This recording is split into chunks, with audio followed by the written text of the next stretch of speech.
parlons forcément pas de la même Europe.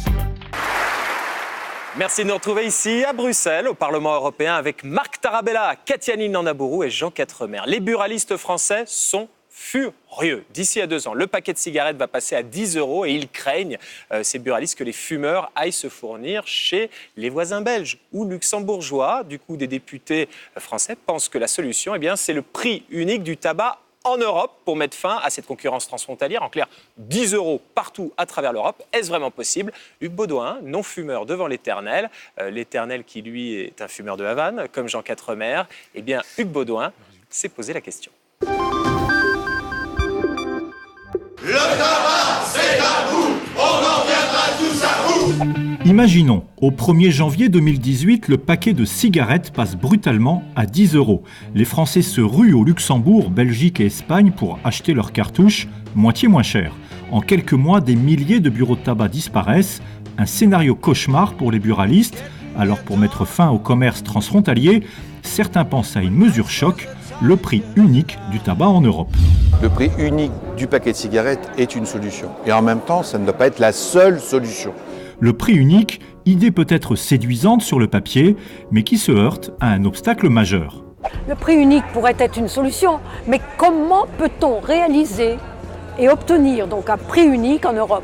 On sait que dans le domaine de la fiscalité, pour l'instant, nous n'avons aucune harmonisation. Mais il en faudrait plus pour arrêter les partisans de mesures radicales. Moins d'achats à l'étranger, c'est plus de recettes fiscales pour l'État, et les idées ne manquent pas pour les utiliser. Nous devons consacrer cette recette fiscale nouvelle à la lutte contre les changements climatiques. Une dernière cigarette. Voilà, merci Hugues Baudouin. Marc Tarabella, une dernière cigarette. Qu'est-ce que vous en pensez, vous, de ce prix unique, cette idée d'un prix unique pour les cigarettes à travers l'Europe ? Quand on considère que le paquet de cigarettes coûte 2 € en Lituanie, on se rend compte qu'il faudrait essayer d'harmoniser. Maintenant, il faut laisser aussi... Bon ?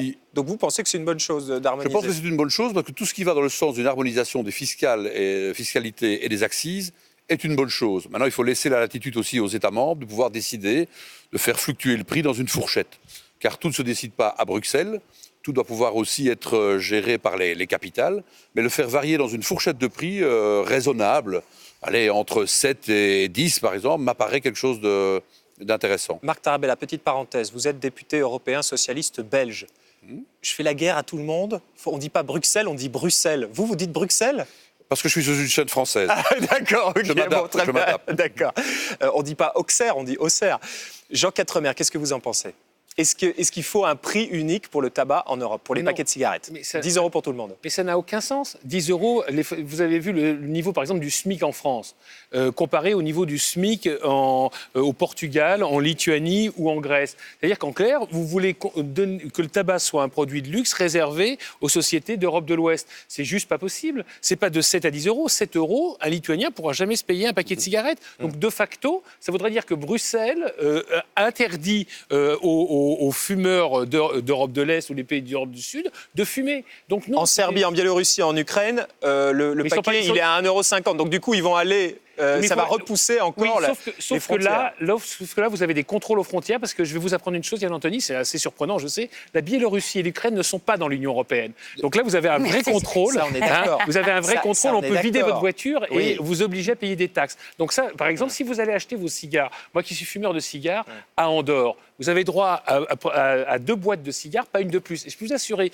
que les pandores de la Guardia Civile vous attendent et ils fouillent votre voiture, mais ils la désossent complètement pour être certain que vous ne faisiez pas du trafic. Donc c'est possible. Mais à l'intérieur de l'Union européenne, non, c'est pas possible. Alors c'est vrai qu'en Belgique, on pourrait faire un effort et augmenter un peu plus les assises sur le tabac dans les pays frontaliers. Mais non, quand on considère le coût du tabac, du tabagisme en termes de sécurité sociale, ce ne serait pas un scandale de pouvoir quand même augmenter le prix. Je sais qu'il ne faut pas interdire évidemment la cigarette, mais augmenter le prix de manière à aussi reverser l'argent, comme le collègue Gilles Pargnot le disait, par rapport au réchauffement climatique. Ça peut être aussi pour lutter contre le tabagisme, et le faire diminuer. Le coût du tabac sur la sécurité sociale, ok, c'est un grave problème de santé publique, mais c'est loin d'être le seul. Et nous, fumeurs, on en a ras-le-bol. Ras-le-bol d'être stigmatisés, ras-le-bol d'être traités comme des pestiférés. Alors, il y a d'autres problèmes de santé publique. Les cancérologues, par exemple, expliquent que la pollution atmosphérique, l'utilisation de produits chimiques dans notre notre vie quotidienne serait aussi à l'origine de recrudescence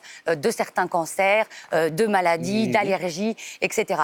Donc il y a un moment, oui, on s'attaque au tabac, mais alors on s'attaque à la pollution atmosphérique et on ne fait pas comme la France et on fait pas comme la France un double jeu sur les ambitions climatiques. On y va, on est cohérent, on s'attaque au tabac et à toutes les autres causes qui créent un trou dans la sécurité sociale. Tant qu'on s'attaque à la cigarette, moi ça ne me gêne pas, mais ne touchons pas au Havane.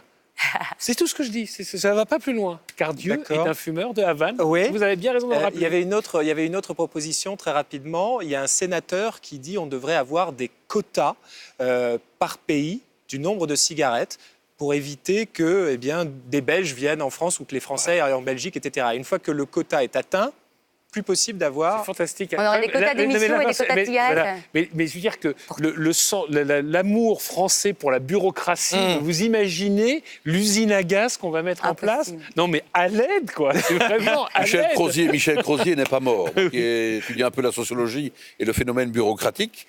C'est vrai qu'effectivement, il y a des propositions qui sont complètement irréalistes. D'accord. Je crois qu'il vient de se passer quelque chose sur ce plateau parce que ce sont des Bruxellois, en l'occurrence Jean Quatremer, qui se moquent de l'usine à gaz et du technocratisme français. Franchouillard, on va dire. Ouais, franchouillard, alors qu'ici, quand même, c'est pas mal non plus. Après la pause, l'accord de libre-échange avec le Canada n'a pas encore été ratifié définitivement par les États, mais il est quand même entré en vigueur provisoirement il y a un mois et les agriculteurs, plutôt les éleveurs, considèrent qu'ils ont été sacrifiés. À tout de suite.